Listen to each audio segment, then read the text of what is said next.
Michelle, what can you tell us about this statue? So this is a statue of Joan of Arc, called the Maid of Orleans. Joan was born about 600 years ago. When Joan was 16, she claimed to hear God speaking to her, telling her to help get the rightful French king put on the throne, because she was born during the 100 Years' War with the English. When she got to Chinon, where the French king was living at the time, he was hiding among his courtiers and actually had somebody else pretend to be the king. But Joan recognised him anyway, and that convinced him that she really was sent by God. So he put her at the head of an army of about 4,000 people, and they marched to Orleans. It was held by the English under siege. Joan got there at the end of April 1429, and 10 days later the wind miraculously changed, and Joan was able to sail across the Loire and free Orleans from the English and chase them out.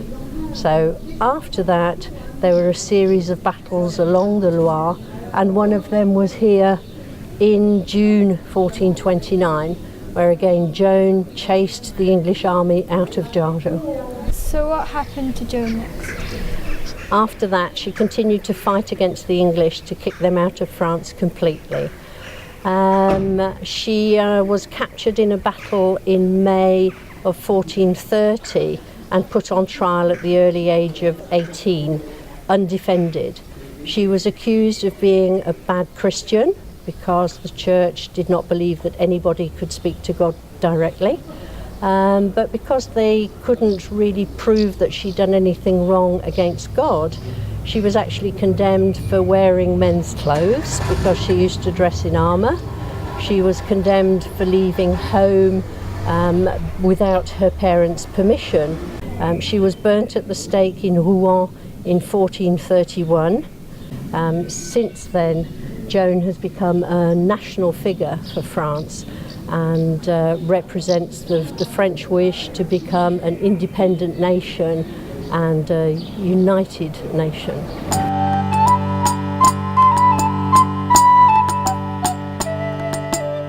So can you tell us what this is? So this is a sign about the flood. We're very close to the Loire River and it floods regularly. So you can see here it flooded in 1846, and in 1856 it was a record flood that actually came up to here. So you can see that it actually flooded most of Jargeau. It was covered.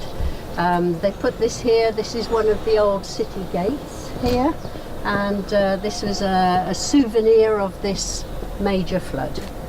And what does Creux mean? Creux actually means flood. So this is the flood of the 2nd of June 1856 and the flood of the 20th of October 1846. So what does the 8 stand for? So the 8 is from the Latin octo, meaning 8, so October.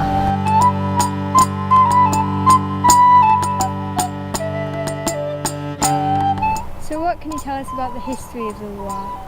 So the Loire is actually the longest river in France. It's just over 1,000 kilometres long.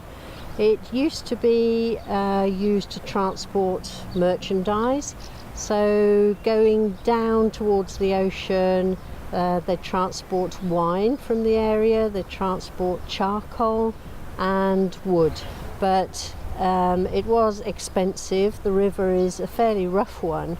So as soon as they built enough roads, they actually stopped using the Loire as a means of transport. So what do people do on the Loire nowadays? Today, mostly it's used for fishing.